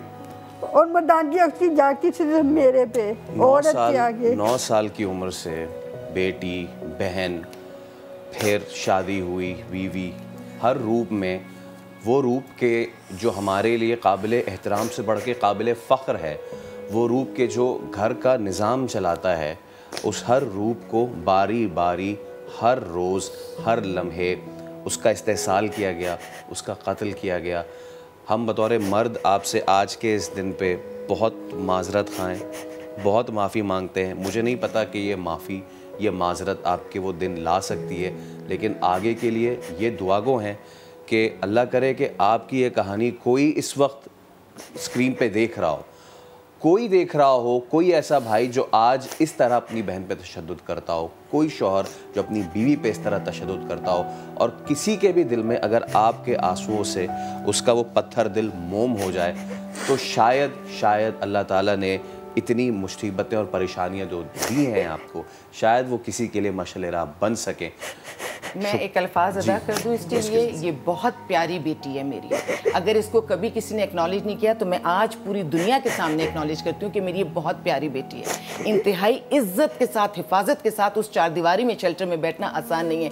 जो औरतें वहाँ इज्जत से बैठती हैं वो इज्जत की ही मुतलाशी होती हैं। बेशक बेशक, और आप भी हमारी बहन है, हम आपका शुक्रिया अदा करते हैं और बहुत शुक्रिया, आपने दिल खोला, दिल खोल के बस आपके प्रोग्राम से मैं एक पैगाम देना चाहती हूँ। मेरा बेटा छोटा, मेरी जाने मन, मेरे जिगर के टुकड़े अगर देख रहे होंगे तो खुदा के लिए मुझे सीने से लगा लो, बेशक भी मैं मर जाऊँ, मुझे कोई परवाह नहीं है। तुम्हें अल्लाह का रसूल का वास्ता देती हो मेरे बच्चों, मुझे सीने से लग जाओ, मुझे मत तड़पने दो। दिन रात मेरे नहीं गुजरते, रो के सोती हूँ, रो के उठती हूँ, आधी रात उठ के तुम लोग को पुकारती हूँ, हाथ जोड़ती हूँ, इस ममता पे रहम कर दो। और इसका मियाँ, जो लोग हमारे ऊपर ऑफिस में नहीं आते, ऐसे हजारों केसेस मेरे पास मौजूद हैं, मैं उनसे ये रिक्वेस्ट करती हूँ कि खुदा के लिए आकर मिलिए। ये करोड़ों लोगों के सामने हाथ जोड़ जोड़ के आपसे विनती कर रहे हैं। क्या ही अच्छा होता कि 9 महीने 10 महीने से मेरे पास है, आप हमारे बुलाने पर ऑफिस आते। आपके घर की इज्जत थी, आपके बच्चों की माँ थी, अपनी माँ की इज्जत करो, अपने बच्चों की माँ की भी इज्जत करो। आप इसको ले जाते, ले ना जाते, मैं तो कहती हूँ बच्चों को तो मिलवा देते। इतने फासले, इतनी नफरतें भरना। और बड़ी तकलीफ दे बात बताऊं, जब इस तरह के केसेस मेरे पास होते हैं, मिलवाते हैं, तो घर में वो फीडिंग करके लाते हैं मिलने वाले की, कि वो आके वो जुमले अदा कर देते हैं कि फिर मुझे शेल्टर में इस बच्ची को संभालना मुश्किल हो जाए। शायद वो कहते हैं ना कि बहुत शुक्रिया आलिया भाभी, आपका बहन, आपका बहुत शुक्रिया। शायद हमारे अंदर से वो खौफ खुदा और रोज़े महशर का खौफ ख़त्म होता जा रहा है, इसीलिए हम माशरे की जो अक़दार हम देखते हैं पस्ती का, इसीलिए शायद शिकार होता जा रहा है। आगे बढ़ते हैं हम, और यकीनन बहुत ज़्यादा जब नेगेटिव चीज़ें आती हैं तो इसी माशरे से कुछ पॉजिटिविटी की किरण भी फूटती है। कत्ल गारत हो, लड़ाई झगड़े, ज़मीन का तनाज़ा, ये सब जो है वो जिरगे में यही मसले मसाइल आते हैं। लेकिन कुछ अनोखा हुआ है, और वो हुआ है कोई तामीरी काम। पाकिस्तान को तरक्की की राह पर गामजन करना है, इसीलिए बलूचिस्तान में नौजवानों ने एक मुनफरिद जिरगा बुलाया है, सोशल मीडिया पर एक मुहिम चलाई है और उल्मा से मदद उन्होंने हासिल की, मसाजिद से ऐलानात कराए, और एजेंडा जो था वो बहुत ही अनोखा था। एजेंडा जो था वो बिल्कुल रिवायत से महक हटकर था, और जंगलात का तहफ़्फ़ुज़ और बाकी रह जाने वाले दरख्तों की हिफाजत का ये एजेंडा था। और उलमाए कराम समेत तमाम तबके के लोगों ने जिरगे में शिरकत भी की है। ज़िलाई इंतज़ामिया, महकमा जंगलात और जंगली हयात के अफसरान भी आए। जिरगे के 20 नकाती एक सख्त करारदाद जो है वो मंजूर की गई। 20 नकाती एजेंडा था और ये फिर मंजूर भी हुआ।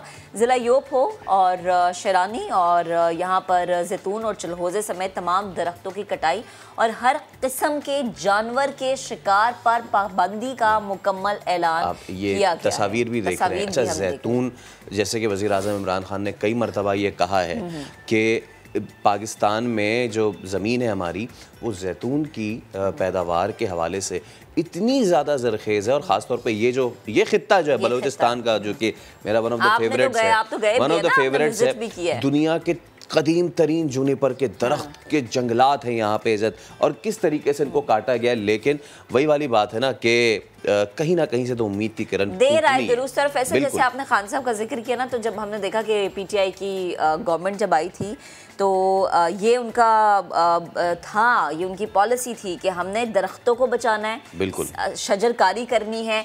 और चलें, कोई नहीं, वही बात है ना, थोड़ा वक्त के बाद ज़रा समझ आ गई तो समझ आ ही गई। हुकूमत तो पॉलिसी बनाती है, लेकिन अमल दरामद जो है वो लोगों ने ही करना होता है। तो बानी अशर तहरीक सालमीन अख्पलवाक हमारे साथ मौजूद हैं। सालमीन, अस्सलाम वालेकुम। सबसे पहले बहुत शुक्रिया। एक तो आपको हम बहुत सबसे पहले मुबारकबाद पेश करते हैं कि आपने जिरगे जैसी अच्छी और पुरानी रिवायत में एक नई रूह फूंकी है। योब और शेरानी जैसे इलाकों में दरख्तों की हिफाजत और जानवरों के शिकार पर पाबंदी से मुतालिक जिरगे का ख्याल, ये आपको कैसे आया? मेरा नाम सालमीन खलवाक है, मैं जोब से ताल्लुक़ रखता हूँ। सबसे पहले तो मैं समा न्यूज़ का बड़ा ही मशकूर हूँ कि उन्होंने आकर हमें बुलाया, और ये जो खैर का जो कार है, जो काम है, इसको दुनिया तक पहुंचाने में हमारी मदद की। जिरगा हमने इसलिए बुलाया शेरानी में कि पिछले साल हमने अशर के नाम से एक तहरीक शुरू किया, दरख्त लगाने का, शजरकारी का मुहिम हमने शुरू किया, जिसमें कम्युनिटी खुद इन्वॉल्व हुई, और गाँव-गाँव में लोग, बच्चे, ऑफिसर्स, छोटे जवान, सब ने मिलकर दरख्त लगाने का ये मुहिम शुरू किया। फिर हुआ यूँ कि इस साल जब हमने देखा कि हम दरख्त लगा रहे हैं और दूसरी जानिब दरख्तों की यहाँ पे जो बेदरीग कटाई हो रही है, यानी कि डिफॉरेस्टेशन हो रही है, कंप्लीट लैंडस्केप चेंज हो रही है। एक सर्वे के मुताबिक VOA पर एक वीडियो चल रही थी, अकॉर्डिंग टू याया मुस्तखिल जो ऑफिशियल है FAO के, वो उनके अल्फाज से कि 12 लाख चलगोज़े के दरख्त सिर्फ पिछले 5 साल में कट गए हैं और 4 लाख जैतून के दरख्त 1 साल में कटते हैं। ज़बरदस्त। अच्छा सालमीन, किसी ने मुखालिफत नहीं की, वजह यह है क्योंकि यहाँ लोग दरख्त इसलिए नहीं काटते ताकि ईंधन के लिए इस्तेमाल कर सके, प्लीज़ बताएगा। जो जरगे में जितनी पार्टिसिपेशन हुई, यानी कि 500 नोटेबल्स ने जो पार्टिसिपेशन की, इसका मतलब यही था, इसका सबूत यही था कि लोग चाहते हैं, कम्युनिटी चाहते हैं कि उनके दरख्त उनके जंगलात बच जाएं, और उन्होंने यूनानिमसली की करारदाद मंजूर किया कि ये जो हमारे जो जैतून ओलिव के जो दरख्त हैं, जो जंगलात हैं, ये हमारे हसासे हैं और आसार कदीमा हैं। उनकी तरफ से तो कोई मुखालिफत नहीं हुई। अलबत्ता ऐसे लोग हैं जो चाहते हैं, जो माफियाज हैं इनमें इन्वॉल्व हैं, वो चाहते हैं कि ये मतलब वो हमारी मुखालिफत ज़रूर करते हैं और हमें नाकाम करने में उन्होंने अपनी तमाम हदें उन्होंने क्रॉस कर ली। अलबत्ता हमने ये जरगा करके दिखाया और दुनिया को हमने ये पैगाम दिया कि कम्युनिटी चाहती है कि हमारी जंगलात बच जाएं। अच्छा सलमीन भाई, जोब और शिरानी में जो कुदरती जंगलात हैं उनमें ओलिव, जैतून, चिलगोज़ा बड़ी तादाद में पाए जाते हैं। मुझे बताइए उनको कितना नुकसान पहुंचा है, जंगलात का कितना नुकसान हुआ है? खुदा न खास्ता ऐसा तो नहीं हुआ कि पूरा का पूरा जंगल ही ख़त्म हो गया हो? ये शिरानी से लेकर किला सिफला तक ये इतना घना जंगल था कि हम सुनते हैं अपने मशारान से, वो कहते हैं कि इतना घना था कि इसमें हम दिन दोपहर को हम यहाँ पे वो नहीं कर सकते थे, मतलब चल नहीं सकते थे। ये ज़्यादा दूर बात नहीं है, ये बिल्कुल पाकिस्तान के मतलब जब पाकिस्तान बन रहा था उन्हीं दिनों की बात है। अनफॉर्चुनेटली आज हम देखते हैं, अच्छा रॉबर्ट संडेमन की जो डायरीज़ हैं या उसी वक्त का जो कॉलोनियल जो लिटरेचर है, वो कहते हैं कि ये जो बिल्कुल जो DC हम कहते हैं DC पॉलिटिकल गुंडई, जो DC का जो रेस्ट हाउस है, इसी के बिल्कुल नीचे वो कहते हैं कि यहाँ पे इतना घना जंगल है कि हम मजबूर हैं कि हम इनको काट लें, इतना घना जंगल। अनफॉर्चुनेटली आज कुछ भी नहीं है। ये आसूबन जब आप जोब से निकलते हैं डे खान की जानिब, यहाँ पे 40 किलोमीटर पे मेन रोड नेशनल हाईवे पर, बिल्कुल नेशनल हाईवे पर राइट और लेफ्ट में कंप्लीट लैंडस्केप चेंज हुई है। जंगलात आज से 2 साल पहले जो जंगलात थे वो आज नहीं है। तो हमारा मुतालिबा यही है कि एक जगह क्लाइमेट चेंज इंटरनेशनल एक इशू बन रहा है, दूसरी तरफ सुनामी ट्री का जो प्रोजेक्ट चल रहे हैं, इसमें कम अज़ कम रकबे के लिहाज से बलूचिस्तान सबसे बड़ा है, तो दरख्त भी रकबे के लिहाज से यहाँ पर लगानी चाहिए। कम अज़ कम 3 अरब 4 अरब तो लगानी चाहिए। जब हम पूछते हैं नर्सरी वालों से, फॉरेस्ट जो जंगलात वालों से, तो हमें दरख्त देने को तैयार तक नहीं है। पिछले साल हमें सिर्फ 14,000 दरख्त मिले, वो भी ज़्यादा ही मिन्नतों के बाद हमें मिले। तो हमारा मुतालिबा यही होगा कि जितने लोग आते हैं नर्सरी से दरख्त लेते हैं, कम अज़ कम उनको दरख्त आसानी से मिलनी चाहिए। उनसे ये ना कहा जाए कि आप पॉलिटिकल एजेंट से या DC से किसी से एप्लीकेशन या कोई सिफारिश लेके आएँ। सालमीन, बिल्कुल बजा मुतालबा है आपका, बेहद शुक्रिया वक्त देने के लिए, गुफ्तगू करने के लिए। भी एक ब्रेक लेते हैं, ब्रेक के बाद दोबारा हाजिर होंगे। Stay with us.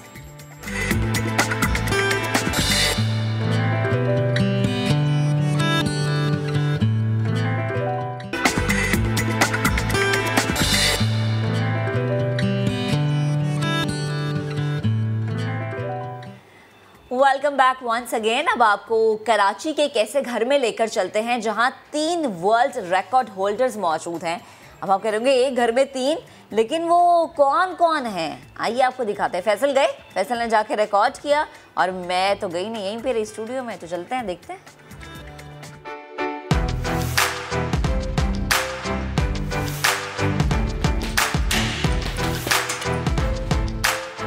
Martial arts, ये नाम जहन में आते ही एक नाम जहन में आता है और वो है कराची के राशिद नसीम। अपनी सतह पे 73 और एकेडमी की सतह पे 92 रिकॉर्ड्स अब तक बना चुके हैं। नजरें हैं अब 100 रिकॉर्ड्स पे। और कितनी अच्छी बात है कि ना सिर्फ राशिद की नन्ही बेटी भी अब रिकॉर्ड होल्डर हैं, बल्कि राशिद के वालिद साहब ने भी सेब तोड़ के अपने इन हाथों से यह साबित किया है कि दिल होना चाहिए जवान, उम्र इसकी रखी है। तो मैं आ चुका हूं शाह फैसल कॉलोनी के उस घर में कि जिसे मार्शल आर्ट्स के वर्ल्ड रिकॉर्ड का कारखाना कहते हैं। तो हमारे साथ मौजूद हैं नन्ही फातिमा के जो दुनिया की कम उम्र तरीन मार्शल आर्ट रिकॉर्ड होल्डर हैं। इनके साथ इनके भी और रिकॉर्ड बनाने वालों के बाप मौजूद हैं राशिद भाई, और इनके भी बाप, इनके भी डैडी मौजूद हैं जो कि पाकिस्तान के मौमर तरीन मार्शल आर्ट रिकॉर्ड होल्डर हैं। अंकल भी हमारे साथ मौजूद हैं। अच्छा, पहले तो आप जो है वो अखरोट वगैरह तोड़ रहे थे, ठीक है, ननचाकू चला रहे थे, और फिर आखिर में अर्तुगरुल की कुल्हाड़ी भी आपने स्टार्ट कर दी। बीच में फातिमा भी आ गई और फिर हमने देखा कि अच्छा जी ये जो लाइन लगी हुई है ये इसकी रूट आ कहाँ से रही है। ये असल में अंकल जो हैं उनका भी हमने रिकॉर्ड देखा। तो सब छोड़ के सबसे पहले तो ये बताएं कि ये कैसे अंकल ने शुरू किया? क्या इन्हीं को देख के आपने शुरू किया या फिर अंकल ने आपको देखा कि यार बेटे ने तो इतना तोड़ फोड़ दिया रिकॉर्ड, अब जरा मैं एक सेब भी फोड़ दूं? नहीं, ये ख्वाहिश थी मेरी कि मेरे घर से जो है दुनिया की सबसे कम उम्र मार्शल आर्ट जो वर्ल्ड रिकॉर्ड बनाने वाली बच्ची है वो मेरी बेटी है। तो मेरी ये ख्वाहिश थी कि पाकिस्तान के जो ओल्डेस्ट पर्सन का जो खिताब है वो मेरे वालिद साहब हासिल करें। तो इनके हाथ बहुत मजबूत थे। जब मैंने ये कैटेगरी में रिकॉर्ड देखा तो मैंने फौरी तौर पे बाबा को अपना आइडिया बताया। इनको एप्पल इनको तोड़ कहा, मैंने 2-3 तोड़ के दिखाए, इन्होंने थोड़े से एप्पल तोड़े। तो मुझे अंदाज़ा हुआ कि इनके, क्योंकि इन्होंने पूरी ज़िंदगी वेल्डिंग का काम किया है तो उस वजह से इनके हाथ बहुत स्ट्रॉन्ग थे। तो मैंने इनको गिनीज वर्ल्ड रिकॉर्ड बनवाने का फैसला किया।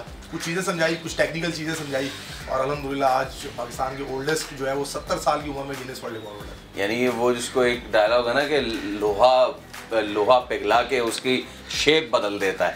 तो अंकल ही बात। अंकल अस्सलाम वालेकुम। अच्छा अंकल, ये मुझे बताएं कि जब राशिद भाई आए आपको बताया भाई ऐसा ऐसा करना है, तो आपके जहन में यार क्या करवा रहे हो मुझसे, क्यों करवा रहे हो, या फिर आप जो है वो मज़ीद एक्साइटेड हो गए चलो बेटा तुमने तो कर लिया, अब दुनिया को बताते हैं कि तुम्हारे बाप कौन है? बस मैं भी यही है, काम पे से आया था तो इन्होंने मुझे खुशखबरी सुनाई, कह रहे भाई सेब लिए हुआ था, कह रहा भाई ये मसला है। सेब हाथ में दिया, देखा था हाथ, मैंने कहा यार, कह रहा भाई ये काम करना है। मैंने कहा मुझे तजर्बा ही नहीं है इस चीज़ का, तो मैं कैसे करूं? इन्होंने फिर उनको थोड़ा सिखाया। हाँ, उस बंदे की वीडियो दिखाई मुझे, यार इस तरीके से करना है सही। तो उसी टाइम पे इन्होंने करवाया, मैंने 2-3 सेब तोड़ दिए। मैंने कहा ये लो। अच्छा, क्योंकि वैसे ही अल्लाह का शुक्र है हाथ तो सेट थे। बाकी ये है कि टाइमिंग या ऐसी वैसी कोई चीज़ का जैसे मुझे नहीं पता, तजर्बा था, मैं कोई मुसलसल के पास थोड़ी होता हूँ। बिल्कुल बिल्कुल। अच्छा, तो आम लोग जो हैं वो सुबह उठते हैं सोचते हैं कि यार आज मैं जो है वो डबल रोटी के साथ अंडा खा लूँ, आज जो है मैं शाम में घर आऊँगा तो मैं ज़रा आधा घंटा बाग में पार्क में चला जाऊँ। और अंकल और राशिद भाई जो है वो सुबह उठ के सोचते हैं कि आज मैं कौन सा रिकॉर्ड फोड़ूं। अच्छा, एक चीज़ हमने सुनी है और वो ये कि राशिद भाई आप फातिमा को बर्गर वगैरह नहीं खाने देते।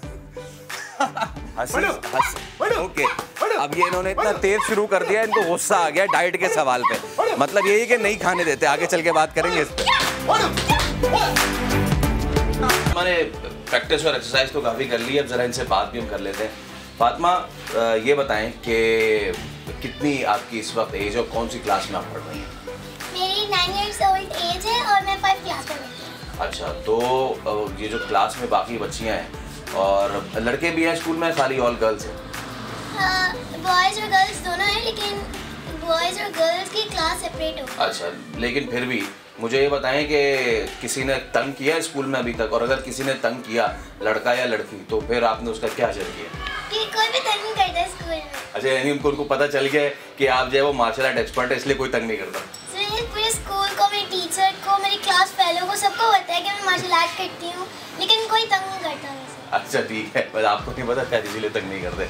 अच्छा, ये बताएं, स्कूल जाती हैं और लोग आपको देखते हैं, पहचानते हैं, टीचर्स बड़ी रिस्पेक्ट करते होंगे, तो खुशी होती है दिल में, कैसा महसूस करती हो? मुझे बहुत अच्छी फीलिंग्स होती है। अच्छा, ये बताओ फातिमा कि आपने कौन सी एज थी कि जब आपने एक्सरसाइज या प्रैक्टिस इस तरह की चीज़ शुरू की? जब मैं 5 years की थी तो मैंने मार्शल आर्ट स्टार्ट कर दी थी। और फिर पापा ने ज़्यादातर सपोर्ट किया, उन्होंने ही फिर आपको आगे बढ़ाया? मेरी पूरी फैमिली मुझे सपोर्ट करती है, ज़्यादातर पापा ही मोटिवेशन देते हैं। अच्छा, तो कभी ऐसा होता है फातिमा के पापा, अब जाहिर सी बात है क्योंकि पापा हैं तो बेटी से मोहब्बत अपनी जगह, लेकिन पापा फिर इंस्ट्रक्टर भी हैं, तो वो इंस्ट्रक्टर बन के फिर डांट डपट भी होती है। पापा डांटते हैं, वैसे मारते नहीं हैं, लेकिन कभी कभार डांट पिट जाती है। जब पापा कहते हैं कोई चीज़ अगर मैंने आपको सिखाई भी है फिर भी आप गलत करो तो फिर अच्छी बात नहीं होती ना, फिर थोड़ी बहुत तो डांट पिट जाती है। तो उस वक्त फातिमा आप रोटी वगैरह तो नहीं? नहीं, I am a brave girl. Okay, हाँ बिल्कुल लग भी रहा है वो ब्रेव गर्ल। मैं इतना ब्रेव नहीं हूँ कि जब आखिर में हमको कहेंगे ना कुछ चलाने को तो मैं यही बैठा रहा हूँ। अच्छा फातिमा ये बताएं कि बिल्कुल यंगेस्ट आप हैं पूरी दुनिया में, आगे अभी तो बड़ी आपकी उम्र पड़ी है, लेकिन आगे क्या क्या अचीव करना चाहती हैं? मुझे फाइट का बहुत ज़्यादा शौक है, मैं फाइटर बनना चाहती हूँ, गोल्ड मेडल्स अचीव करना चाहती हूँ, और भी बहुत सारी चीज़ें हैं जो मैं करूँगी बड़ी होकर। थोड़ा सा ननचक्कू चलाएं ज़रा, और जब तक आप ननचक्कू उनकी परफॉर्मेंस देखें, शुरू करें आप।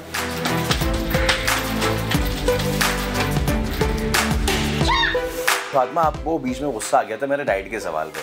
इसका मतलब यही है कि पापा आपको बर्गर समेत ऐसी बहुत सारी डिलीशियस चीज़ें नहीं खाने देते, ऐसा ही है? पापा मुझे जंक फूड नहीं खाने देते। ओहो, और आपका दिल भी नहीं करता फिर? नहीं, वो दिल चाहता है खाने का, कभी कभार खाने दे देते हैं। हाँ। लेकिन वैसे बहुत डांटते हैं क्योंकि जंक फूड खाने से हमारी हेल्थ खराब होती है। वो कहते हैं हमें अपनी हेल्थ रखनी चाहिए। और ये अच्छा, ये कितनी अच्छी बात है ना कि इस एज में आप दूसरों को भी जाके अब जब बात करती होंगी, दूसरे बच्चे आपसे आके पूछते होंगे। हमारे यहाँ छोटी उम्र में ही कोल्ड ड्रिंक भी बच्चे पीना स्टार्ट कर देते हैं और ये सारे भी करते हैं, लेकिन वो कितनी नुकसानदेह होती है। वो जब बच्चे आपसे सुनते होंगे तो फिर वो भी मोटिवेट होते होंगे। अच्छा, तो थोड़ा सा मुझे बताएंगी अपने डाइट के वाले से? वैसे तो बड़ा सीक्रेट रखते हैं आप लोग, लेकिन थोड़ा सा बताएं कि फातिमा जो है, जो कि वर्ल्ड रिकॉर्ड होल्डर है, एक वर्ल्ड रिकॉर्ड होल्डर बच्चे की डाइट क्या होती है? मैं हेल्दी फूड में ड्राई फ्रूट खाती हूँ, मीट खाती हूँ, चिकन खाती हूँ। वैसे पापा मुझे पिज़्ज़ा नहीं खाने देते, बर्गर नहीं खाने देते, और भी बहुत सारी जंक फूड नहीं खाने देते। ऑयल कम, और ऑयल जैसी चीज़ों से भी पापा कहते हैं परहेज करा करो क्योंकि हमारी हेल्थ खराब होती है उससे बहुत ज़्यादा। अच्छा फातिमा, मुझे ये बताओ कि बचपन में हम हर बच्चे से पूछते हैं, कोई कहता है मैं डॉक्टर बनूंगा, इंजीनियर बनूंगा, आर्मी में जाऊंगा, पायलट बनूंगा। अभी फातिमा तुम्हारा गोल क्या है? आगे बड़ा होके क्या बनना है? मुझे मार्शल आर्ट में फाइटर बनना है, और वैसे मुझे फौजी बनना है। अच्छा, चलो best of luck for that. और फातिमा जो है वो फौजी बनना चाहती है। अब सोचें, एक मार्शल आर्ट ट्रेंड जब फौजी इस तरह का बन के निकलेगा हमारे पास से, बॉर्डर पे खड़े जो हमारे दुश्मन, उनका क्या हाल होगा। हम जब सोचते हैं कि सेब को तोड़ना, ठीक है, वो भी अपने हाथों से विद बेयर हैंड्स, तो उसमें आपको कितने लगे? महीने लगे, 2 महीने लगे, और उसमें आपने कितने सेब जो है वो कुर्बान कर दी? भाई वैसे ही मेरे हाथ लोहे आए हैं, समझ लो। सही। वो प्लास्टिक की कोई इतनी खास जरूरत नहीं पड़ी मुझे, तो 2-4 दफ़ा जो भी इसने राशिद ने करवाया मेरे से वो मैंने किया। तो आपको बाकी ये था कि जो इनकी एक किसी चीज़ों के जो करने के असूल होते हैं वो उनका मुझे अंदाज़ा नहीं था कि भाई किस तरीके से करा जाएगा। वो इसने 2-3 दिन मुझे सिखाया कि भाई इस तरीके से उठाना है, इस तरीके से क्रश करना है, वो उस हिसाब से फिर मैं। तो आपको महीना लगा प्रैक्टिस में? नहीं, महीना नहीं लगा। मेरा तो वैसे अल्लाह का शुक्र है, इतना 45 साल हो गए काम भी, प्लास्टिक ही तो है ना ये। हाँ। सुबह से लेकर रात 12 बजे तक लोहा पीटना, ये प्लास्टिक है। और तो आपने 15-20 दिनों में ये प्रैक्टिस कर ली? हाँ, इसमें क्या बात है। राशिद भाई को किसी भी मुकाबले के लिए गालिबन 1 महीना प्रैक्टिस करनी होती है, लेकिन अंकल बता रहे कि बेटा जी मैं क्यों बाप हूँ, 3 महीने प्रैक्टिस करने की जरूरत होती है भाई, और अंकल ने 15 दिन में जो है वो कर दिया। अच्छा अंकल, माशाल्लाह आप भी जैसे कि हम अभी दिखा भी रहे हैं लोगों को कि जी वो 400 किलो वजनी गेड़ जो है वो उठा लिया, और ये से अब आपको रिकॉर्ड बनाने के बाद खुद कैसा महसूस हुआ, और आगे मजीद अब आपने आगे और ट्राइयाँ करनी है? भाई देखो ना, हर चीज़ की एक काम बंदा इंसान करता है, कितनी शोहरत इस टाइम पे, तो खुशी तो मिलेगी। क्या कह रहे? बिल्कुल आप भी खुश हैं, मैं भी खुश हूँ, बच्चे खुश हैं, सब घर वाले सारे खुश हैं, दूसरे आज जो मिलने वाले हैं वो खुश हैं। बाकी हाँ ये कि अब इंडिया का कोई रिकॉर्ड ऐसा हो जो कि मैं तोड़ना चाहता हूँ। ये तो अंकल नसीम अंकल ने कह दिया है कि इंडिया का जो रिकॉर्ड है ना, अब उन्होंने वो तोड़ना है। इनके बेटे राशिद नसीम वो तो इंडिया का रिकॉर्ड तोड़ते रहे, इनकी अब इनकी पोती और राशिद भाई की बेटी वो भी इंडिया का रिकॉर्ड तोड़ती रही है। मेरे ख्याल से इस फैमिली ने टारगेट कर लिया। राशिद भाई माशाल्लाह से 73 आपके इंडिविजुअल रिकॉर्ड्स हो चुके हैं और एकेडमी की सतह पे 92 हो चुके हैं। नज़रें 100 पे हैं, लेकिन हुकूमत की क्या नज़रें यहाँ हैं? देखिए जी, हुकूमत की नज़र अभी तक तो नहीं पड़ी है और इंशाल्लाह ताला जल्द 100 रिकॉर्ड भी कंप्लीट कर लूँगा। और मैं समझता हूँ कि पाकिस्तान का अलमिया है ये कि यहाँ पर जब भी कोई स्पोर्ट्समैन आगे आता है तो उसको जो है ना वो उस तरीके से जो है वो पजीराई नहीं मिल पाती।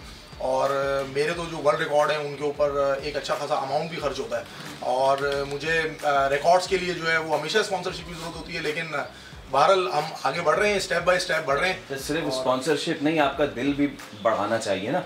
ये नहीं कि सिर्फ स्पॉन्सरशिप दें बल्कि कोई एजाज़ भी दें, कोई तमगा उसने कारकर्दगी, कोई सदारती अवार्ड, इस तरह की चीज़ें। बिल्कुल जी, हुकूमती सतह पर जो है वो पजीराई मिलनी चाहिए।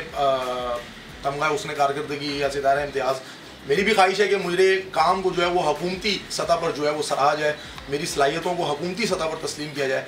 ठीक है, चलें कोई स्पॉन्सर नहीं है, लेकिन अगर एथलीट्स मुझे अगर हुकूमती सतह पर पजीराई मिली तो मैं समझूंगा कि शायद मेरे काम का जो है वो हुकूमत ने हक अदा कर दिया। और आखिर में सिर्फ ये बता दें कि आपने अपना ये आर्ट जो है माशाल्लाह से अब बेटी में भी मुंतकिल कर दिया है। यकीनन वालिदैन जहाँ होते हैं वो बच्चों को अपने से ऊपर जाते हुए देखना चाहते हैं। फातिमा खुद तो बड़े हो के जी मार्शल आर्ट और फौजी बनना चाहती हैं, आपने उनके लिए क्या सोचा हुआ है, क्या प्लानिंग की हुई है? देखें जी, प्लानिंग ये है कि अगर जब तक उसको मार्शल आर्ट का शौक़ है हम उसको मार्शल आर्ट कराएंगे। जिस लेवल तक वो जाना चाहती है वो जाएगी। अगर वो फौज में जाना चाहती है, उसकी इस तरह की कोई ख्वाहिश है, हम एज ए पेरेंट मेरा ये फ़र्ज़ बनता है कि मैं उसकी हर ख्वाहिश को पूरा करूँ।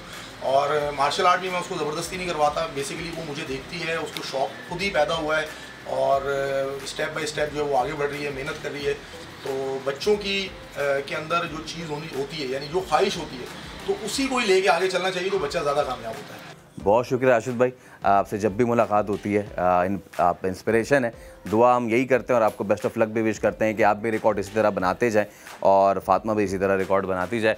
तो राशिद भाई, उनके वालिद और उनकी बेटी राशिद भाई की हमारे साथ मौजूद थे और कितनी ही अच्छी बात है कि हमारे मुल्क में इस तरह का टैलेंट मौजूद है। ज़रूरत है तो इस चीज़ की कि उसको किस तरह पॉलिश किया जाए, सहूलियात किस तरह दी जाएँ, और ज़रूरत इस चीज़ की भी है कि उनको सूबाई सतह पे, वफाकी सतह पे, सदारती सतह पे उनको अवार्ड्स भी दिए जाएँ ताकि वो इस मुल्क का नाम मज़ीद रोशन करते रहें।